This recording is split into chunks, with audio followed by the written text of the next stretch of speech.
Great Zimbabwe, the true story of an African empire. The stones that defied belief. In 1531, Portuguese chronicler Vicente Peguedu recorded a fortress of marvelous size, with no mortar joining them.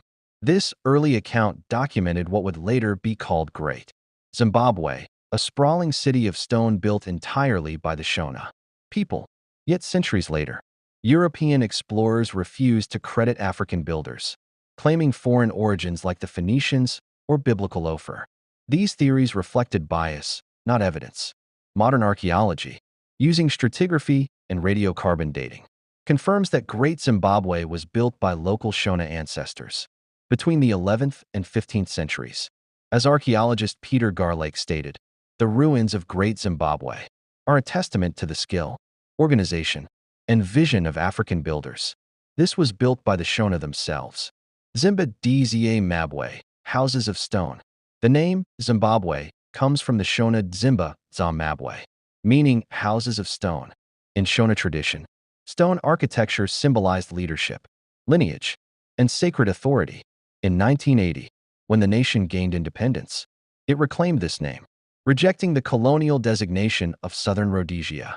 This naming linked modern Zimbabweans to their 1,000-year-old heritage, a powerful act of historical restoration that proved African society was capable of complex governance. Long before colonial powers arrived, masterful engineering, building without mortar. Great Zimbabwe's Great Enclosure rises over 10 meters, constructed entirely without mortar. Granite blocks were shaped through thermal fracturing, heating rock with fire, and cooling it with water to produce perfect slabs. The masonry evolved into three styles: P-style, the early irregular courses; Q-style, the finely rectangular blocks; and R-style, the later adaptations. The walls often slope inward, an ancient form of entasis that ensures structural stability. At the center stands the conical tower, a 10-meter sentinel symbolizing royal authority. These structures are evidence of precision engineering rarely attributed to medieval Africa in early Western narratives. Political organization and social systems. Great Zimbabwe was a centralized kingdom. The Mambo, or king, coordinated trade and law. The hill complex likely housed royalty and priests, while the valley ruins contained domestic residences and workshops. Cattle formed the basis of wealth and political alliances through the Karanzara system, where kings lent cattle to chiefs to secure loyalty. This was a complex social hierarchy reflected in the city's layout, where lineage elites and artisans lived in a structured urban environment supported by advanced agriculture, economy, and global connections. Great Zimbabwe was a hub in the Indian Ocean trade network. Gold was mined locally and transported to coastal ports like Sofala.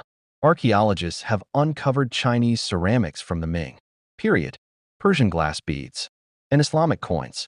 These imports prove that Great Zimbabwe's elite were active participants in a global medieval economy, adapting foreign materials to their own local aesthetics and power structures. Archaeological debate and censorship. For much of the colonial era, scholars denied African authorship.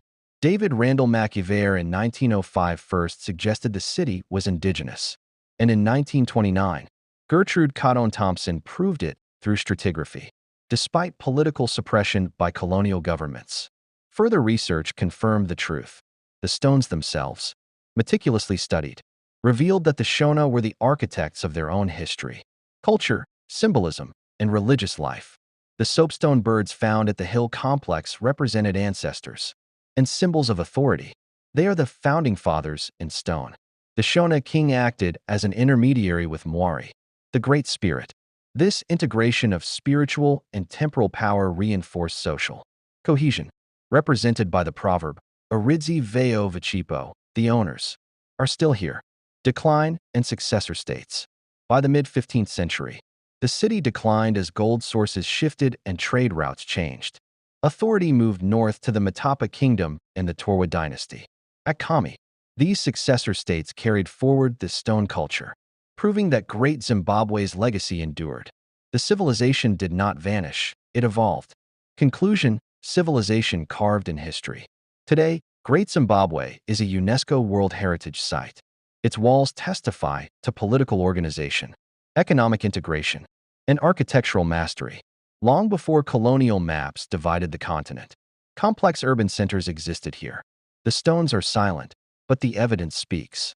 They tell a story of African ingenuity and an enduring legacy that continues to define a nation. Great Zimbabwe stands as a permanent rejection of the idea that Africa was a land without history. It is a monument in stone that reminds us greatness is not given by others. It is built by the hands of those who refuse to be forgotten.